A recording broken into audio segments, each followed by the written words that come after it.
Welcome back to my channel. यदि channel पे नए हैं तो चैनल को सब्सक्राइब कीजिए और बेल आइकन दबाना बिल्कुल मत भूलना।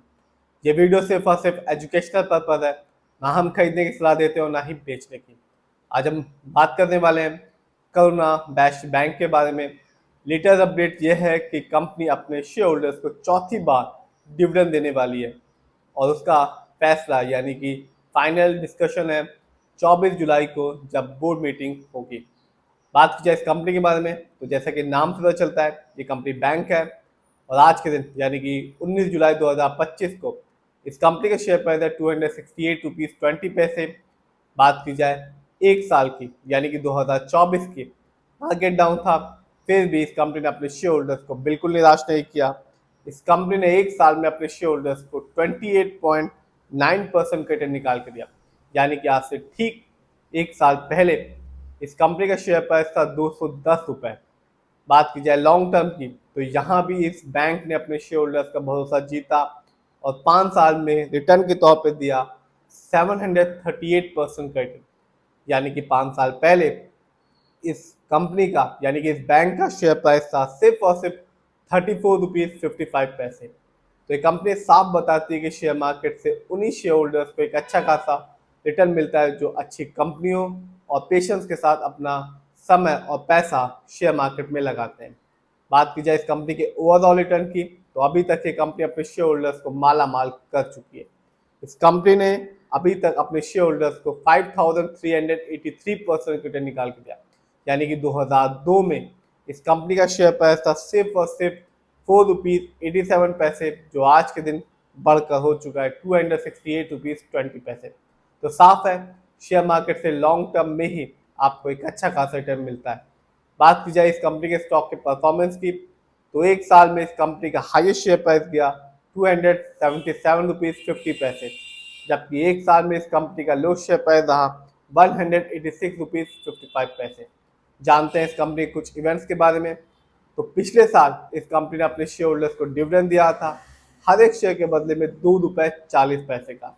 और लेटेस्ट अपडेट यह है कि कंपनी फिर से अपने शेयर होल्डर्स को डिविडेंड देने वाली है और फाइनल डिसीजन होगा 24 जुलाई को, जब बोर्ड मीटिंग होगी। बात की जाए इस कंपनी के फंडामेंटल्स की तो कंपनी का मार्केट कैप बहुत ही अच्छा है, 21,591 करोड़। लार्ज कैप की कंपनी है और लार्ज कैप की कंपनी का मार्केट कैप होता है 7,000 करोड़ से लेके 20,000 करोड़ या उससे ज़्यादा।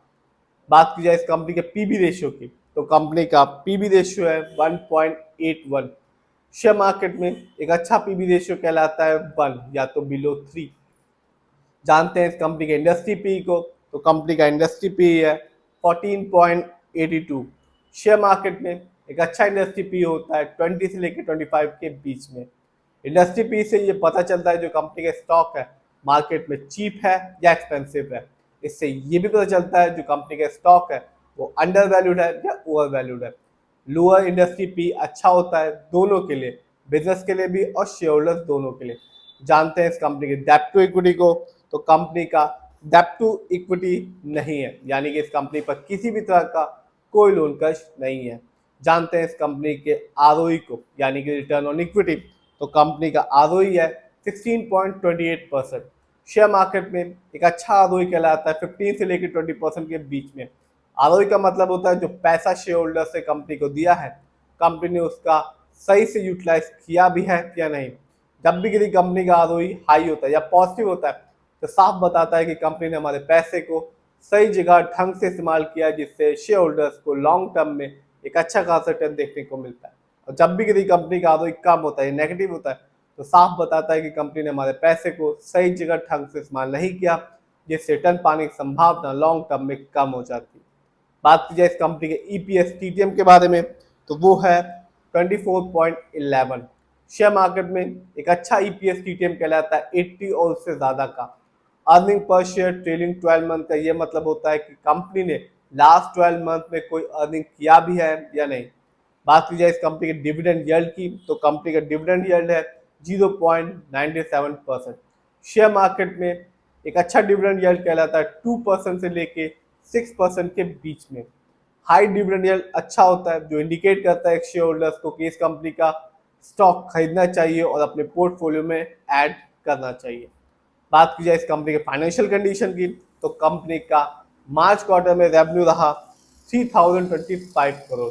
बात की जाए इस कंपनी के ईयरली रेवेन्यू की, तो 2024 में इस कंपनी का ईयरली रेवेन्यू रहा 9863 करोड़, जबकि 2023 में इस कंपनी का रेवेन्यू था 7675 करोड़। बात की जाए इस कंपनी के प्रॉफिट की, तो मार्च क्वार्टर में इस कंपनी का प्रॉफिट रहा 513 करोड़, जबकि ईयरली बात करें तो 2024 में इस कंपनी ने प्रॉफिट के मामले में अर्न किया 1605 करोड़, जबकि 2023 में इस कंपनी का ईयरली प्रॉफिट रहा 1106 करोड़। जानते हैं इस कंपनी के नेटवर्थ को, तो 2024 में इस कंपनी ने नेटवर्थ के मामले में अर्न किया 10,640 करोड़, जबकि 2023 में इस कंपनी का नेटवर्थ था 8,584 करोड़।